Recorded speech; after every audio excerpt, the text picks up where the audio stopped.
Dahil malapit na nga kami magsimula sa munting bikiri namin, kaya kailangan na din simulan yung paglilinis dito sa loob. Medyo mahirap-hirap nga tong linisan ngayon dahil 2 months nga itong hindi nalinisan dito. Kaya tara, samahan nyo akong maglinis. Hello mga mi, andito na naman nga ang felenggerang vlogger ng Katarman Northern Samar. Haha. Ops, feeling pa lang po yan, kaya huwag kang pikon. Haha. What?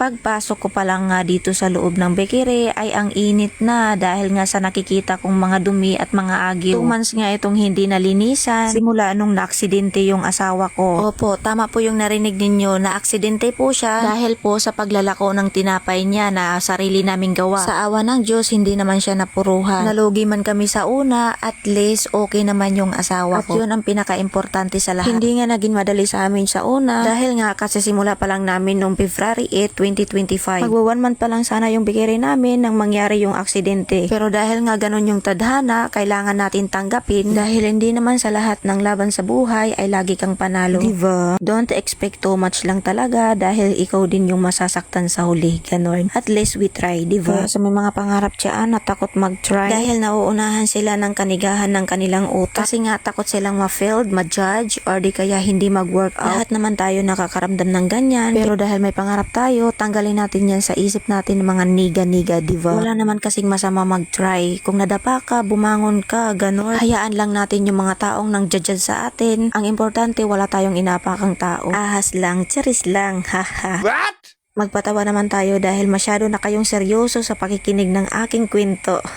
Ako nga lang ngayon yung maglilinis dito dahil nga busy yung kapatid kong isa. Busy sa kaka-ML niya.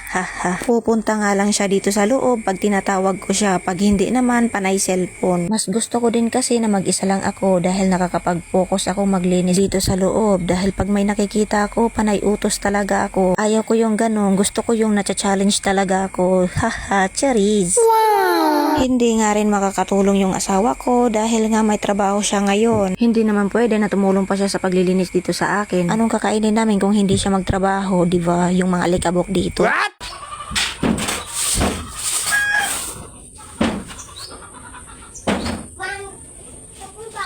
Mapapasayaw na lang talaga ako sa tuwa dahil nga natapos ko nang walisin yung mga alikabok sa taas. Pagkatapos ko nga magtanggal ng mga alikabok ay nilagay ko na itong mga hugasin ko sa malaking timba. Bukas ko na nga ito hugasan dahil nga hindi nakakayanin ng buntis na to ang powers niya. Dahil dito nga muna tayo naka-schedule sa pagtatanggal ng mga agiw-agiw at mga alikabok at mga dumi. Medyo napagod na nga talaga yung buntis dahil hindi na talaga kaya ipagsabay ang paghuhugas. Sa pagtanggal pa lang kasi ng mga agiw-agiw ay talagang naubos na talaga yung energy ko. Medyo marami-rami din kasi ang huhugasin. Kaya ipapabukas ko na lang ang paghuhugas. Baka kasi pag ipagpatuloy ko pa, bigla akong manganak. Huy, wag ganun. Nagpatulong nga ako sa kapatid ko para i-arrange itong mga ingredient na to. Nararamdaman ko nga yung medyas ko na marami ng dinadalang blessing, kaya tinanggal ko na lang. Baka kasi ito yung dahilan kung bakit ako gumaganda. Huy, wag kang feeling.